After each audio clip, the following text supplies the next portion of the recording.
தூங்குற சிங்கத்தை தட்டி தாயல் பார்த்த நாங்களாமா யாரா நீ இருந்தாலும் எவனா நீ இருந்தாலும் நாங்கதான். வணக்கம் நெட் டிவி 4 வியூவர்ஸ். இப்போ என்ன அப்டேட்டோட வந்திருக்கோன்னு பார்த்தீங்கன்னா, நம்மளோட விவேக் சார் அவர் வந்து நிறைய படங்கள் அடுத்தடுத்து பண்ணிட்டு இருக்காரு. இது மட்டும் இல்லாமல் நம்மளுடைய தளபதி 63லும் அவர் படம் பண்ணுறாருன்றது எல்லாருக்குமே தெரிஞ்ச விஷயம் தான். அந்த படத்துலையும் அவர் இருக்காருன்றது. இதெல்லாம் தாண்டி அடுத்து நம்மளுடைய SK15 ஹீரோன்ற படத்துலையும் அவர் நடிக்க போகிறாராம். அது மட்டும் இல்லாமல் இந்த படத்தோட டேரக்டர் யாருன்னு எல்லாருக்குமே தெரிஞ்ச விஷயம். நம்மளோட PS மித்ரன் சார் அவரோட படங்களை வந்து டெக்னாலஜியை பேஸ் பண்ணி தான் இருக்கும். அதே மாதிரி தான் இந்த படமும் வந்து டெக்னாலஜியை பேஸ் பண்ணி தான் இருக்க போகுது. இந்த படத்தோட மியூசிக் டைரக்டர் நம்மளோட யுவன் சங்கர் ராஜா, BGM கிங். இது மட்டும் இல்லாமல் இந்த படத்தோட ஹீரோயின்ஸ் வந்து 2 பேர். ஒன்று வந்து கல்யாணி பிரியதர்ஷன், இன்னொரு வந்து இவானா. அதெல்லாம் இது முன்னாடியே வந்து நிறைய வாட்டி பேசியாச்சு இதை பற்றி. என்ன இருந்தாலும் ஒரு ரீகாலுக்காக இந்த விஷயத்தை நான் சொல்லான்னு இருந்தேன், வேற ஒன்றும் இல்லை. இது மட்டும் இல்லாமல் நம்மளோட விவேக் சார் வந்து லீட் ரோலாக நிறைய படங்கள் பண்ணிட்டு இருக்காரு. இப்போ அதில் முக்கியமான படமான வெள்ளை பூக்கள் அந்த படத்தோட ட்ரெய்லர் வந்து ரிலீஸ் ஆயிருந்தது. ரொம்பவே சூப்பராக இருந்தது. முக்கியமாக அந்த ட்ரெய்லரில் நான் என்னென்ன மாதிரியான விஷயங்கள்லாம் நோட் பண்ணேன்னு பார்த்தீங்கன்னா, நம்மளுடைய கார்த்திக் சுப்ராஜ் சாரோட அப்பா அவர் வந்து இதில் வந்து முக்கியமான ஒரு பெரிய போலீஸ் கேரக்டரில் நடிக்கிறார். அதாவது பார்த்தீங்கன்னா DSPன்னு வாங்க தெரியுங்களா, அந்த மாதிரியான பெரிய போலீஸ் கேரக்டரில் வராரு. இது மட்டும் இல்லாமல் நம்மளோட விவேக் சார் இங்கே வந்து ஒரு போலீஸாக இருக்காரு, ஒரு இன்வெஸ்டிகேஷன் ஆஃபீஸராக இருக்காரு. ஒரு கொலை கேஸை இங்கே கண்டுபிடிக்கிறாரு. அதுக்கப்புறம் வந்து நம்மளோட கார்த்திக் சுப்ராஜோட அப்பாவான அவர் என்ன சொல்கிறாருன்னா, இந்த மாதிரி நீங்கள் எவ்வளோ நாள் தான் இந்த மாதிரியான வேலையிலே பார்த்துட்டு இருப்பீங்க, போய் உங்களை பசங்களை போய் பாருங்கன்னு சொல்லிட்டு ஃபாரினுக்கு அந்த டிக்கெட்டையும் அந்த பாஸ்போர்ட்டையும் கொடுக்குறாரா, இல்லை ரிட்டையர்மெண்ட் லெட்டரை கொடுக்குறாரா என்னன்னு தெரியல. அதை கொடுக்குறாரு. அவரும் சந்தோஷமாக வாங்கிட்டு சரி நான் இங்கேருந்து போகிறேன், என் பசங்க கூட ஜாலியாக இருக்கான்னு சொல்லிட்டு அமெரிக்காவுக்கு வராரு.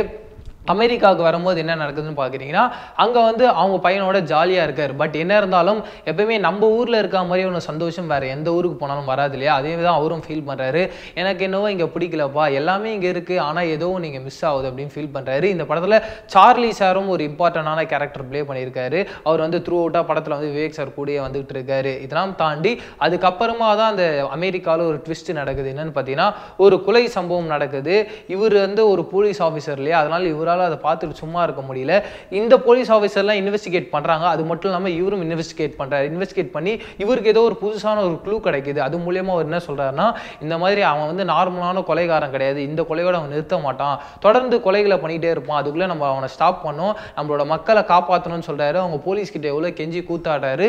பட் அந்த போலீஸார்கள்லாம் இவரோட பேச்சை காதில் வாங்குற மாதிரியே இல்லை. எப்பயுமே வந்து வெளிநாட்டோ இல்லை வேற யாரோ ஒருத்தர் வந்து நம்ம கிட்ட ஒருத்தர் விஷயம் வந்து சொன்னாங்கன்னா நம்ம எப்படி காதில் வாங்கிக்க மாட்டோம்ல, அதே மாதிரி தான் அந்த போலீஸ் இருக்காங்க. அதெல்லாம் தாண்டி நம்ம விவேக் சார் அந்த கொலைகாரனை எப்படி கண்டுபிடிக்கிறாரு, மக்களை எப்படி காப்பாத்துறாரு. அந்த வயசுலயும் நம்மளோட டியூட்டி தான் முக்கியம், நம்மளோட டியூட்டி என்ன மக்களை காப்பாத்துறதுனால நம்ம மக்களை காப்பாத்தியே ஆகணும்னு சொல்லிட்டு அவர் என்னென்ன மாதிரியான விஷயங்கள்லாம் பண்றாரு அப்படின்றதான் இந்த படத்தோட கதையா இருக்கு. இது மட்டும் இல்லாம விவேக் சாரோட பெர்ஃபார்மன்ஸ் படத்துல ரொம்பவே பிடிச்சிருந்தது. ஏன்னா இது வரைக்கும் அவரை காமெடினா பார்த்திருப்போம், முக்கியமான கதாபாத்திரத்துல 2-3 படங்களை பார்த்திருப்போம். ஆனா இதுல வந்து ஒரு ஓல்டு கெட்டப்ல நடிச்சிருக்காரு.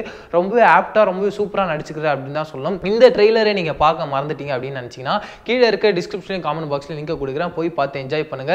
இது மட்டும் இல்லாமல் ஹாலிவுட்னாலே நமக்கு ஃபர்ஸ்ட் ஞாபகம் வர விஷயம் என்னன்னா அவெஞ்சர்ஸ்லேருந்து ஒரு 4-5 அதாவது பார்த்தீங்கன்னா அதில் மெயினான கேரக்டர்ஸ் யாரெல்லாம் இருக்காங்களோ, எந்தெந்த சூப்பர் ஹீரோலாம் இருக்காங்களோ அவங்கள வச்சு சூப்பரான ஒரு போஸ்டர்ஸ் ரிலீஸ் பண்ணியிருந்தாங்க. பார்க்கவே ரொம்ப எக்ஸைட்மெண்ட்டாக இருந்தது.